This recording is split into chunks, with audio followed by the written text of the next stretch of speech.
జగన్ చేసిన వ్యాఖ్యలు ఇప్పుడు వైరల్‌గా మారాయి. నిన్నటి నుంచి కూడా అదే చర్చించుకుంటూ ఉన్నారు. అంటే ప్రెస్ మీట్‌లో ఆయన మాట్లాడిన మాటలు కార్పొరేటర్‌కి ఎక్కువ, ఎమ్మెల్యేకి తక్కువ అని చెప్పేసి అన్నారు. దీన్ని ఏ విధంగా చూడాలి అని అంటారు? అంటే జగన్ ఎందుకని జ ఆయన అలా అనాల్సొచ్చింది జగన్మోహన్ వెనకాల? రెడ్డి గారు 11 సీట్లు అంటే ఆయన ఒక ఓవర్ కాన్ఫిడెన్స్ ఎళ్లి వై నాట్ 176 175 అని నినాదంతో ఎలక్షన్‌కెళ్లారు.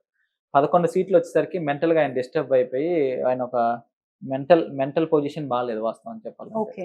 ఆయన మెంటల్ హెల్త్ మెంటల్ బాలేదంటారాయన? హెల్త్ బాలేదు. దానివల్ల ఆయన అలా మాట్లాడారు. పొలిటికల్ కామెడీ స్టార్ అయిపోయారన్నమాట. ఈరోజు పార్టీ అంతా నిర్వీర్యం అయిపోతుంది. పవన్ కళ్యాణ్ లాంటి వ్యక్తిని ఆయన చాలా నీచంగా దిగజారే స్థాయిలో చూసారు. అలాంటి వ్యక్తి ఈరోజు ప్రభుత్వంలోకొస్తే ఏం చేయగలడు, ఎలా చేయగలడు అని చూపిస్తా ఉంటే, ఒక నిజమైన రాజకీయ నాయకుడు, నిజమైన నాయకత్వాన్ని ఈరోజు చూపిస్తా ఉంటే, ప్రజలు ఆదరిస్తా ఉంటే, దాన్ని చూసి ఓర్చుకోలేక డిప్రెషన్‌లోకెళ్ళి ఈ మాటలు మాట్లాడుతున్నారు.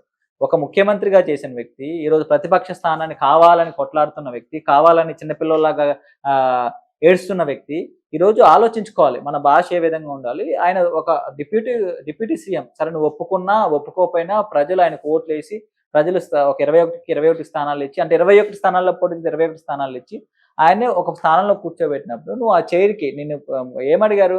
పలానా ఒక ఉప ముఖ్యమంత్రి గారు మీ విషయంలో ఇదన్నారు. ఈ అంశాలు నువ్వు దానికి సమాధానం చెప్పు. దానికి సమాధానం చెప్పకుండా కార్పొరేటర్‌కి ఎక్కువ, ఎమ్మెల్యే‌కి తక్కువ అంటే నువ్వు రాజశేఖర్ రెడ్డి కొడుకు కాకపోయుంటే నువ్వు దేనికి పనికిరావు. హ్మ్. నువ్వు రాజశేఖర్ రెడ్డి కొడుకు అవ్వకపోయుంటే నువ్వు కార్పొరేటర్ కాదు కదా! ఊర్లో వార్డ్ మెంబర్‌కి కూడా పనికిరావు. నువ్వు అది గుర్తుంచుకో.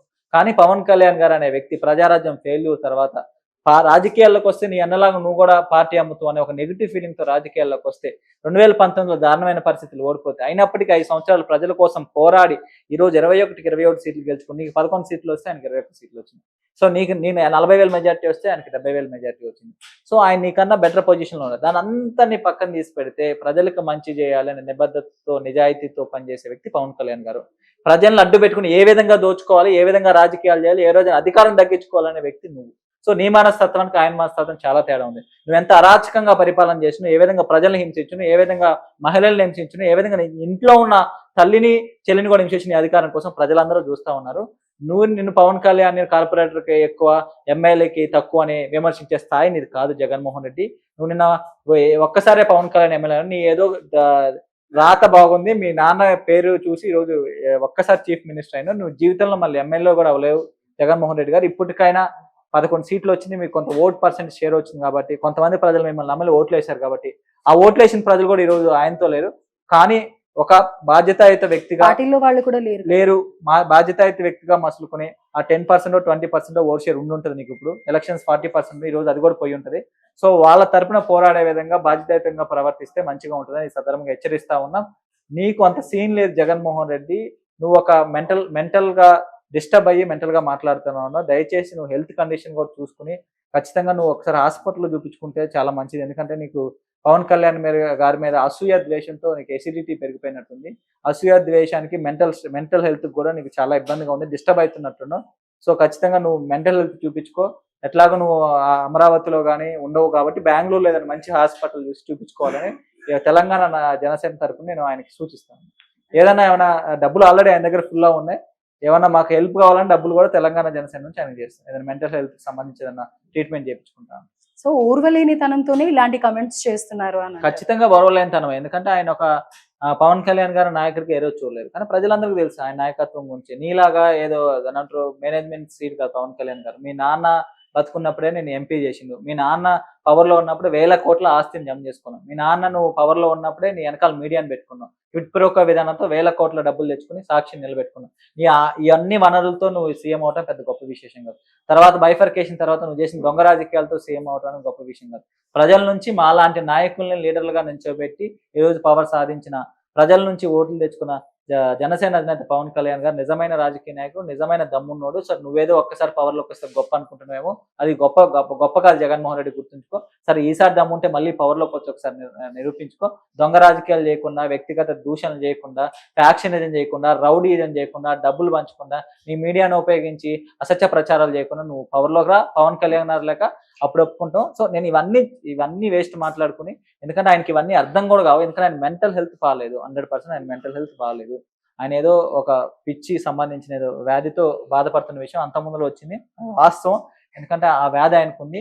సో బెంగుళూరులో ఉంటాను కాబట్టి బెంగుళూరులో ఒక మంచి హాస్పిటల్ చూసి చూపించుకోవాలని ఈ సందర్భంగా నేను ఆయన కోరుతాను. వాళ్ళ రాజకీయ పార్టీలో నాయకులు కూడా నేను కోరుతాను. కొంతమంది మంచి మంచోళ్ళు కూడా ఉన్నారు. వేరే పార్టీలు చూసుకోండి. ఎందుకంటే మీకు నిజంగా ప్రజాసేవ చేయాలనే అవసరం ఉందిగా అనుకుంటే ఖచ్చితంగా ఆ పార్టీని వదిలేయండి. ఎందుకంటే ఆయన మెంటల్ హెల్త్ బాగాలేదు. ఇంకా ఆ పార్టీలో ఉన్న నాయకులు మాత్రం ఆయన్ని ఒప్పించి ఒక మంచి హాస్పిటల్‌కి తీసుకెళ్లాలని ఈ సందర్భంగా నేను కోరుతున్నాను. రైట్ అండి. సో, కుటుంబ పాలన ఉండదు అని చెప్పిన పవన్ కళ్యాణ్ గారు ఇప్పుడు నిన్న మొన్నటి వరకు చిరంజీవి గారికి ఒక సీట్ ఇస్తారని చెప్పి ఒక మంచి పొజిషన్‌లో కూర్చోబెడతారు అని విన్నాం. కానీ అది చిరంజీవి గారు ఒప్పుకోవట్లేదు అని చెప్పేసి అదైతే సైలెంట్ అయిపోయింది ఆ టాపిక్. కానీ ఇప్పుడు నాగబాబు గారి గురించి కూడా ఎమ్మెల్సీ ఇస్తారు, లేకపోతే ఇంకోటేదో ఇస్తారు, ఇంకో పొజిషన్ ఏదో ఇస్తారు అని చెప్పేసి మాట్లాడిన సందర్భంలో లేదు ఇవ్వట్లేదు అని కూడా కన్ఫర్మ్ చేసి ఆల్ ఆఫ్ ది సడన్ ఆయనకు కూడా ఒక పొజిషన్ అయితే ఇస్తూ ఉన్నారు.